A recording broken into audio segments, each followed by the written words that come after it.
Alright mga idol, ayan, try natin yung nabili kong GoPro Hero 9. Ayan, shot by GoPro Hero 9 yan mga idol. Inilagay ko sa harapan ng motor natin. Kitang kita nyo naman, asul ang langit. Napaka linaw ng kulay ng pagkadilaw ng JRP. Ganda ng GoPro Hero 9 kumpara sa kulay ng GoPro Hero 7. Intro na tayo mga idol.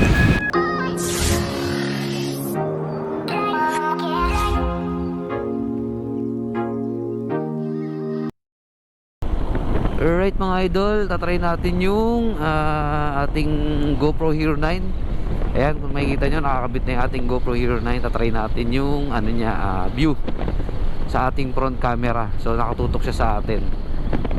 Naka super view tayo ngayon, 1080p. Pakita ko na lang sa sa screen yung output nung GoPro Hero 9 tsaka nung GoPro Hero 7. So may camera na tayo sa harap mga idol. Ito talaga magandang camera sa harap ng GoPro kasi malawak ang sakop niya kumpara dun sa atin dati na SJ Cam. Ito talagang siyempre mas quality talaga GoPro syempre. Alright mga idol, ayan, nandito tayo sa Daang Hari. Ayan, pakita ko sa inyo, ito GoPro Hero 7 kuha sa harapan natin. Ayan, tapos ito naman GoPro Hero 9. Ayan. Tayo naman sa atin naman nakatutok. Yung GoPro Hero 7 nakatutok sa daan. Ito yung Hero 9 natin. Gumagawa na nating mic is sa GoPro Hero 7. Ito walang mic to.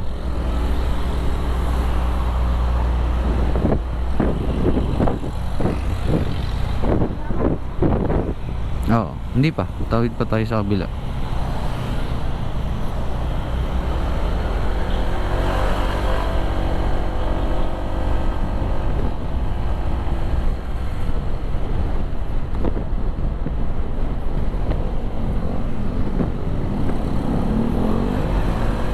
Ayan, kagandahan sa GoPro Hero 9 mga idol, kita na natin yung angulo natin. Ayan o, di ba? Hindi katulad ng GoPro Hero 7, parang brown lang siya na mga number. Ayan, yung screen sa likod, may screen na rin siya sa harap. Nakikita natin yung sarili natin. Tsaka na recording. Yeah, ito naman mga idol, medyo matagtag dito, hindi medyo malubak. Malalaman naman natin yung stabilization ni GoPro Hero 9 kung gaano pa ako kakalog, kasi makalog yung motor. Nakakalog-kalog ako ngayon kasi naka hyper boost yata kung tawagin. Lagay ko na lang sa screen, parang merong ganung si GoPro Hero 9 na wala si GoPro Hero 7. Mas maganda yung stabilization niya kumpara kay Hero 7. Lagay ko sa screen yung tawag mga idol, nalimutan ko yung tawag basta hyper boost yata yun para sa stabilization. So mas maganda yung laro ng stabilization. Siyempre nag-upgrade sila ng konti dito, tumalon ka ng dalawa tinalo na natin yung GoPro Hero 8. Pagkatas ng GoPro Hero 7, Hero 9 na kaagad.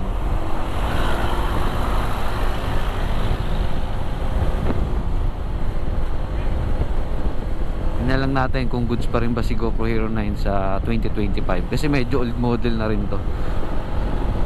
Ang latest ngayon is GoPro Hero 13. Nabili lang natin to ng second hand. Ayan, ito patag. Lobat na babe, no? Meron pa. Yan mga idol, ang pala natin, ang setup natin ngayon na is standard 60 fps, tapos naka tayo super view 60 fps. Mabigat kasi i-edit ang mga idol. 4K 60 fps masyadong mataas sa memory, pero maganda talaga quality nun. Magta-try din ako ng 4K 60 fps kahit saglit lang para makita lang natin yung ganda ng view ni GoPro Hero 9. Sabay sila ng Hero 7, ganito rin, pero naka 4K 60 fps naman. Ito 1080p lang to, so medyo okay na rin, pero Hindi siya sobrang linaw katulad ng 4K. So yun ang sample ng ating GoPro Hero 9. Ayan, kinumpare ko konti sa GoPro Hero 7 na naka 1080p 60 fps.